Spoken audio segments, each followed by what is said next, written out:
Hi, my name is Mitch Goldstein, and welcome to How to Be a Design Student. For this first video, I thought we would tackle kind of a big topic, which is critique. Now, critique is a really, really important, fundamental part of the art and design school experience. And really, it's a gigantic subject that I'm probably not going to get into all of the details I want on this video. So we will do more videos on this. But just to give kind of a basic understanding of what critique is, I wanted to tackle this as my first video, especially since school pretty much just started for a lot of people. So first of all, you've got to kind of understand that critique is a collaborative activity. It is not just the person giving the critique talking at the person getting the critique, and it's a one-way dialogue. It's actually very much a two-way conversation. The other thing that's really important about critique is you've got to understand it's very difficult to do well. It actually takes a lot of practice, and I always encourage my students to not get uptight if they feel like they don't know what to say or they're not quite sure how to do it. Part of what we do as teachers is guide students into how to critique. But it is a really hard thing to do. It sounds like you're just giving an opinion, but that's really not what critique is about. It's a much more kind of complex activity than that. The big thing to remember about critique, there's quite a few big points, but one of the biggest points is you got to remember that you are trying to serve the work, not the ego of the person who made the work. A critique is not about making you feel good, and it is not about making someone else feel good. It is about making the work better, and it is about helping the person who made the work make their work better. That's really the fundamental sort of part of critique that you've got to kind of keep in mind whenever you're doing it. And as the person getting the critique, I think there's this tendency in art and design to be sort of brutal and harsh when giving a critique, and I personally think that is complete bullshit. I actually don't buy that at all. I think critiques should be empowering. I think critiques should be useful. I think that you should walk away from getting a critique sort of having some sort of a plan or some actionable ideas that you could move forward on. If you walk away from a critique thinking, wow, I really suck and my work sucks and I'm useless, that wasn't a good critique. And quite honestly, that might not be your fault. That is often, I think, an egotistical critiquer sort of like letting their ego get in the way of them being useful. So critiques should not be harsh. You should not walk away from a critique in or near tears. That's a bad crit, and that's not necessarily your fault. That might be somebody else's fault. So in terms of some sort of base rules of critique, a couple of things that I think is really important to understand is first, why are you getting a crit? And this seems really obvious. The answer is to make the work better, right? Yes, but why are you getting a critique on this day, at this time, at this stage in the project? Is the critique sort of a details kind of nitty-gritty, picking at things kind of critique? Is it more of like a macro initial critique, maybe just the first time you talk about the project together? Is it to sort of flesh out some ideas? Sometimes critiques aren't really critiques, they're really more brainstorming sessions, and it's more about just throwing ideas around and seeing if anything sticks. So I think as a student and as the teacher facilitating the critique, you have to know what the crit is for. What are you trying to accomplish with the critique? Secondly, I think that it's really important to remember that nobody wins a crit. It's not about the best crit or who gets the win in the critique. That is not the point of a critique. The point of the critique is to make the work better. It doesn't matter if you felt as though you had a bad crit and the person next to you had a good crit. If the work is going to get better as a result of the critique, it was a good critique. And that's basically how I kind of look at it. So I obviously have a laptop here that I'm using for notes. I decided that this YouTube channel is going to be very low bullshit and we're just going to talk. So bear with me on this stuff. I will get better at this. So getting critique. Fundamentally, kind of what you think of as critique is receiving critique. Couple of big things to really pay attention to here. First thing is, as the person getting critique, it is on you to have questions that you need answers to. I think that, hey, what do you think, is kind of a useless question. That's not a question that accomplishes anything. You really want to know specific things about your work. You maybe want to know whether it's reading the way you think it's reading. Maybe you want to know if the sort of colors or the typefaces or things like that are working. Maybe you want to know if the materials make sense. Maybe if you want to know, is it sitting, if it's a sculpture piece, is it sitting in the room the way you think it should be? Things like that. Maybe it's more sort of meaningful things. Does this read the way you think this is reading? I'm trying to say X. Do you all feel as though it says X? Things like that. And those are really important questions that you as the person getting crit should be asking. You should not assume that we are going to read your minds as the people giving you feedback. It is on you to be responsible and to ask questions. I would personally write them down. This is a blank piece of paper because I just feel better having a piece of paper in front of me while recording YouTube, but it's really helpful to actually write them down on your phone or paper or anything else. But again, just, hey, what do you guys think? It's not necessarily pointless, but it's not a good question. It's not really going to help you very much. The other thing that I think you should do that almost nobody ever does in critique is take notes. Take notes. Take notes any way you want. You can physically write them down while you're getting a critique. I personally would use the audio recorder on my phone and just ask everybody in the group, is it cool if I record this? And just throw your phone down in the middle of the room and use the voice recorder. That's a really good way to get feedback. You could have a friend or a classmate in the critique group take notes for you. I personally find it hard to kind of write and listen at the same time, so that's a really effective strategy. But the reality is, in a really good crit that's more than a couple minutes long, you are going to get an enormous amount of information thrown at you. And really it helps quite a bit to just be able to write it down and be able to kind of go back to it later. It's really hard to parse it while you're in the middle of the event, and it's much better later with a cup of coffee. You can sit down and sort of go over the critique again. It's really also, on that note, important to understand you might get 5, 10, 15, 20 people giving you feedback on your work.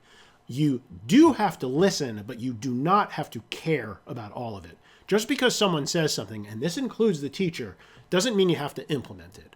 And I think a real big part of critique is getting all of this data, gathering all these opinions, and then it is on you, the artist or designer, to sort of decide what of that you care about and what of that you don't. You should not care about all of it. You should listen to all of it, but you don't have to implement all of it. And that's a really hard thing, especially I teach a lot of freshmen, and they really feel as though anybody said something, I've got to do that. And that is absolutely untrue. It is on you to sort of parse through all this information. And I know you've heard this before, but it's really worth mentioning, is you cannot take critique personally.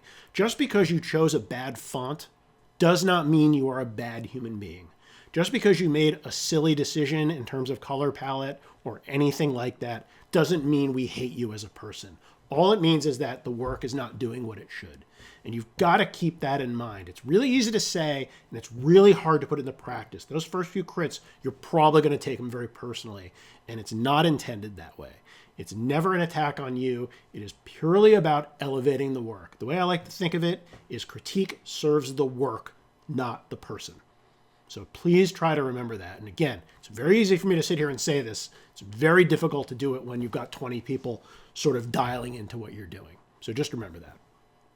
Now let's talk about giving critique. Now, the secret thing about giving critique is I think you could argue giving critique is actually more valuable than getting critique.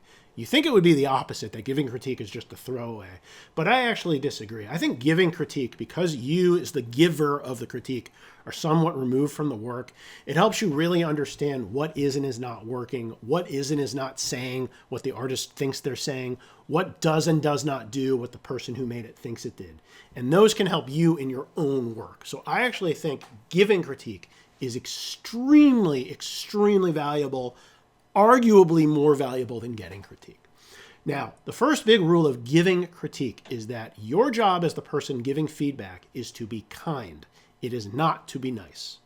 So that's some semantics, but there is sort of a meaning to them. Being kind is being honest and being truthful about what you're seeing in front of you. Being nice is sort of kowtowing to someone and saying, oh, you really worked hard. I'm really glad you spent this time on it. Yeah, it's pretty good. I think that's kind of condescending, and it's honestly sort of useless. Whereas kindness is, I don't understand this. I feel like this is really making sense, but this isn't making sense. I appreciate that you chose purple, but maybe it should be more of a blue. Any number of things. Niceness is, oh, wow, it looks like you really tried hard on this. That's pointless. Nobody cares. Nobody cares how many hours you put into something. We care if the piece itself is good, if the project works. So I think that kindness is your number one goal as a critiquer, not niceness. If you're just trying to give somebody kind of a way to go, you're really not giving them feedback, and that's not really much use to anybody. I always think going with that is you should be direct and truthful. There's no reason to bullshit. You don't have to talk around things. If something isn't working, you think something doesn't make sense, just say it. You are in a space in a critique where everybody understands what the score is, and we are all here to do this together. So I think you just need to be very truthful and very honest, not mean, not abusive. We're not doing harshness, just like I said before, but you need to be direct and clear. Next thing, and this is one that some people really disagree with, but I personally don't think you should be giving what I would call a corrective critique, which is, oh, you did it like this, but what if you did this? Or maybe you could try this, or maybe you should do that. To me, that's less of a critique, and that's more of a brainstorm, which is absolutely valuable. And I do think you could argue that a corrective critique, especially for entry-level students, freshman students, is maybe a little bit more useful, but I think as soon as you get into freshman year, really as the person giving critique, the critiquee, you should, the critiquer. As the person giving critique, I'll edit that out. As the person giving critique, you should be just reacting to what you see. Not thinking how to fix it necessarily, not doing it the way you would do it necessarily, not telling them you should try this or that, just reacting. And the reason for that, especially in school environments, so often the person getting the critique will take a corrective critique as the law, and they must do that, especially when it comes from the teacher.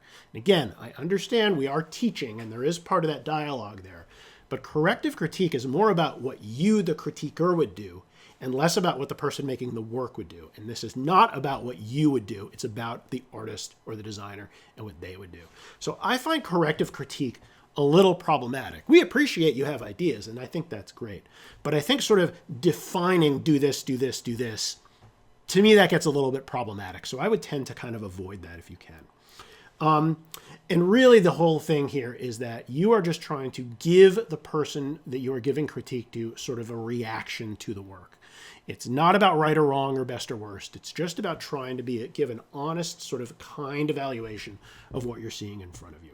So, as an educator, as the person running the critique, the teacher, generally speaking, although peer critiques certainly count for this, a couple of things I think you should pay attention to. I really think you should mix up how you run a critique as often as possible. When I went to college, my undergraduate degree, it was big groups, 15 people in a row, we go one by one, pretty much every crit, and it was a nightmare. I'm not saying it wasn't useful, but it was an ordeal. And I think it became kind of a grind after time. So I don't think that that's a bad mode of critique. I just think it should not be the only mode of critique. I personally usually do big group crits as kind of the first crit and like the last crit. And then everything in between, I kind of try to change it up. And you can change it up any way you want. There's no correct answer here. I usually do little groups of maybe 3 to 5 students critiquing. I love to do what I would call a speed date crit, which is where you pair students up. They talk to each other for 10 minutes and then they switch partners, and you just do that for 8 or 9 rounds or 6 or 7 rounds. I think that works really, really well. The other thing, and this is real hard to hear, but as a teacher, you don't necessarily need to be involved in every critique. I know that sounds a little bit opposite of what we do as educators, but I do think it's really useful to have students sometimes only have a peer critique without your voice in it. I think it helps them be a little bit more confident. It helps them understand what they sort of do and do not know. And it gives them a chance to have a little bit more agency and ownership over the work and the kind of method of feedback. So I'm not saying never be in your students' critiques, but I'm saying you don't have to always be in your students' critiques. Stepping back, just being in the room, but not being maybe in the group is actually really valuable. And my students, I think, react really well to that. The other big thing that I really don't love about a big group crit is that a lot of times it becomes about performance art. And we've all been there. You have 15 or 20 people in a class and the same 4 people say 90% of the comments. Now, that's great for them that they're all outgoing and everything. But there is a lot of value to what everybody thinks. And if the same 4 people keep commandeering the crit, I kind of think everybody's losing out. And you might have students in there who have really intense social anxiety or just really shy. I have a lot of students where English is their second language. I have a lot of students who are deaf and hard of hearing, and communicating and expressing can sometimes get a little challenging. So I really think that the big group crit, while it has its benefits, is often becomes kind of a performance. And so changing this up, doing smaller groups of 3 or 4 or 5 people, doing speed date one-on-one crits, doing written critiques with Post-it notes if it's physical work, or even like Google Docs with comments if it's digital work. I think that's actually a really, really valuable way to give critique. Kind of helps everybody get a chance to talk. You're not excluding people who are maybe a little shy or don't feel comfortable speaking in front of a group. And I think that stuff really, really works. The other thing is, I don't think you should have a critique because the calendar said it was time for a crit. You should have a critique when you need to have a critique. Maybe that is every week. Maybe that is twice a week if you meet twice a week. I really can't say. But because the calendar said we should probably have a crit isn't a good reason to have a crit. Have a crit because there is now a time where stuff needs to be evaluated, and it is time to have a critique. And lastly, I would say that just like all the other things I've said, you as the teacher need to be, again, kind and truthful in your feedback. Now, yes, we are sort of in a mentorship role in some ways, but your job is not, again, to stroke egos. It is to really give feedback on the work. But by the same token, you cannot push that to extreme. Just because you're the teacher and you're the authority figure in the room does not mean you get to be an asshole when you give a crit. I think you always have to be kind. You always have to be not nice. Don't be nice. Be kind. You always have to be kind. You always have to be truthful and upfront in what you're talking about. And so those are the big points for critique that I think you all should try to pay attention to. We will get into this more. I'm sure some of you will have more questions, and we can get into more details in future videos, but I wanted to give kind of a macro overview of this.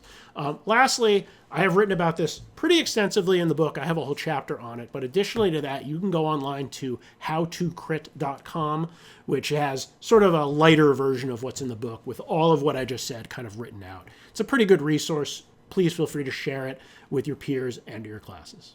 I hope this helps. Thank you very much, and I will see you in the next video.